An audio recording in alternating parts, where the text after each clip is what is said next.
26/11/81 174 page. Madam जी है सहयोगी सहजयोगी। आज बाप दादा अपने स्वराज्य अधिकारी राज ऋषि भविष्य में राजवंशी बच्चों को देख रहे हैं।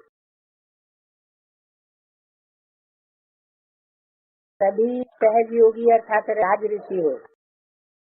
बाप दादा सभी बच्चों को वर्तमान वरदानी समय पर विशेष वरदान कौन सा देते हैं? सहजयोगी भव। ये वरदान अनुभव करते हो। योगी तो बहुत बनते हैं, लेकिन सहज योग सिर्फ संगम युगी आप साथ में लगाती है। क्योंकि वरदाता बाप का वरदान है, ब्राह्मण बने अर्थात इस वरदान के वरदानी बने। सबसे पहला जन्म का वरदान यही सहज योगी भव का वरदान है। तो अपने आप से पूछो, वरदानी बाप वरदानी समय और आप भी वरदान लेने वाली श्रेष्ठ आत्माएं हो। इस वरदान को सदा बुद्धि में याद रखना। ये है वरदान को जीवन में लाना। तो ऐसे वरदान को सदा प्राप्त की हुई आत्मा, प्राप्ति स्वरूप आत्मा समझते हो, वह मेहनत भी करनी पड़ती है। सदा वरदानी आत्मा हो। इस वरदान को सदा कायम रखने की विधि जानते हो? सबसे सहज विधि कौन सी है जानते हो? सदा सर्व के और सेवा में सहयोगी बनो। तो सहयोगी सहयोगी है। कई ब्राह्मण आत्मा सहयोग का अनुभव सदा नहीं कर पाती है। योग कैसे लगावे, कहाँ लगावे, इसी क्वेश्चन में अब तक भी बने हुए हैं। सहज योग में क्वेश्चन नहीं होते हैं। साथ साथ वरदान है, वरदान में मेहनत नहीं होती है और सहज स्वतः ही रहता है। जो सहज योगी और वरदानी आत्मा होती है वो स्वतः निरंतर योगी होती है। अगर निरंतर नहीं रहते हैं तो इसका कारण क्या है? प्राप्त हुए वरदान को व ब्राह्मण जीवन की अलौकिक गिफ्ट को संभालना नहीं आता। स्मृति द्वारा समर्थी रखने में अलबेले बन जाते हो। नहीं तो ब्राह्मण और सहज योगी न हो तो ब्राह्मण जीवन की विशेषता ही क्या रही? वरदानी होते भी सहज योगी नहीं तो और कब बनेंगे? ये नशा और निश्चय सदा याद रखो। ये हमारा जन्म का वरदान है। इसी वरदान को सर्व आत्माओं के प्रति सेवा में लगाओ। सेवा में सहयोगी बनने में ही यही विधि है सहज योगी की। सहयोगी बनो। सामर्थ्य बेल से लेकर के सहयोगी बनो।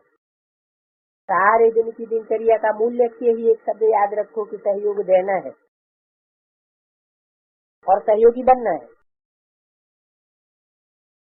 अमृत वेले बाप से मिलन मना कर बाप समान मास्टर बीज रूप बन, मास्टर विश्व कल्याणकारी बन। सर्व आत्माओं को अपनी प्राप्त हुई शक्तियों के द्वारा आत्माओं की वृत्ति और वायुमंडल परिवर्तन करने के लिए सहयोगी बनो। बीज द्वारा सारे वृक्ष को रूहानी जल देने के सहयोगी बनो, जिससे सर्व आत्माओं रूपी पत्तों को प्राप्ति के पानी मिलने का अनुभव हो जाए। ऐसे अमृत बेले से लेकर जो भी सारे दिन में कार्य करते हो, हर कार्य का लक्ष्य सहयोग देना हो। चाहे व्यवहार के कार्य में जाते हो, प्रवृत्ति को चलाने के कार्य में रहते हो, अलौकिक संबंध में रहते हो, अलौकिक सेवा में रहते हो, लेकिन सदा ये तय करो लौकिक व्यवहार में भी स्वप्रति व साथियों के प्रति शुभावना और कामना से वायुमंडल रूहानी बनाने का सहयोग दिया। चेक करो। वह ऐसे ही रिवाजी रीति से अपनी ड्यूटी बजा करके आ गए। जैसा जिसका ऑक्यूपेशन होता है वो जहाँ भी जाएगा अपने ऑक्यूपेशन प्रमाण कार्य जरूर करेगा। आप सबका विशेष ऑक्यूपेशन ही है सहयोगी बनना, तो कैसे भूल सकते हो? तो हर कार्य में सहयोगी बनना है अर्थात सहयोगी बने ही जाएंगे। कोई भी सेकंड सहयोगी बनने के सिवाय नहीं होना चाहिए। चाहे मनसा में सहयोगी बनो, चाहे वाचा में सहयोगी बनो, चाहे संबंध संपर्क के द्वारा सहयोगी बनो, चाहे स्थूल कर्म द्वारा सहयोगी बनो, लेकिन सहयोगी जरूर बनना है। क्योंकि आप सभी दाता के बच्चे हो।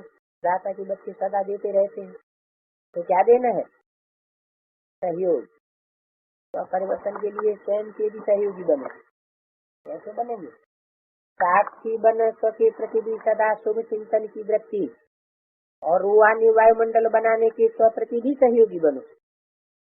जब प्रकृति अपने वायुमंडल के प्रभाव में सभी को अनुभव कराई सकती है, सर्दी गर्मी प्रकृति अपना वायुमंडल पर प्रभाव डाल देती है, ऐसे प्रकृति जी से सदा सहयोगी सहयोगी आत्माएं अपने रूहानी वायुमंडल का प्रभाव अनुभव नहीं करा सकती क्या?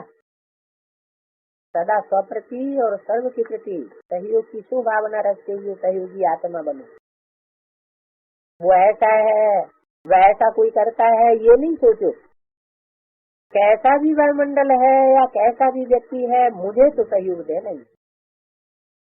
ऐसे सभी ब्राह्मण आत्माएं सदा सहयोगी बन जाए तो क्या हो जाएगा? सभी सहयोगी स्वतः ही बन जाएंगे, क्योंकि सर्व आत्माओं को सहयोग मिलने से कमजोर भी शक्तिशाली हो जाता है। कमजोरी समाप्त होने से सहयोगी तो हो ही जाएंगे। कोई प्रकार की कमजोरी मुश्किल व मेहनत का अनुभव कराती है। शक्तिशाली है तो सब सहज है, तो क्या करना पड़े? सदा चाहे तन से मन से धन से मनसा से वाणी से कर्म से सहयोगी बनना। अगर कोई मन से नहीं कर सकते हैं तो कौन और धन से सहयोगी बनो। मनसा वाणी से नहीं तो कर्म से सहयोगी बनो। संबंध जुड़वाने व संपर्क रखाने के सहयोगी बनो। सिर्फ संदेश देने के सहयोगी नहीं बनो, अपने परिवर्तन से सहयोगी बनो। अपनी सर्व प्राप्तियों के अनुभव सुनाने के सहयोगी बनो। अपने सदा हर्ष से रहने वाली सूरत से सहयोगी बनो। किसी को गुणों के दान द्वारा सहयोगी बनो। किसी को उमंग उत्साह बढ़ाने के सहयोगी बनो। जिसमें भी सहयोगी बन सकते हो उसमें सहयोगी सदा बनो। यही सहयोग है। समझा क्या करना है? तो सहज बातें है ना, जो है वो देना है। जो कर सकते हो वो करो, सब नहीं कर सकते हो तो एक तो कर सकते हो। जो भी एक विशेषता हो उसी विशेषता को कार्य में लगाओ, अर्थात सहयोगी बनो। ये तो कर सकते हो ना। ये तो नहीं सोचते हो कि मेरे में कोई विशेषता नहीं है, कोई गुण नहीं है, परंतु ये नहीं हो सकता। ब्राह्मण बनने की भी बड़ी विशेषता है, बाप को जानने की बड़ी विशेषता है, इसलिए अपनी विशेषता द्वारा सदा सहयोगी बनो। अच्छा, ऐसे सदा सहयोगी अर्थात सहयोगी, सदा अपने श्रेष्ठ व्यक्ति द्वारा वायुमंडल बनाने की सहयोगी आत्मा, कमजोर आत्माओं को उत्साह दिलाने की सहयोगी आत्मा, ऐसे अमृत वेले से हर समय सहयोगी बनने वाली आत्माओं को बाप दादा का याद करें। पहली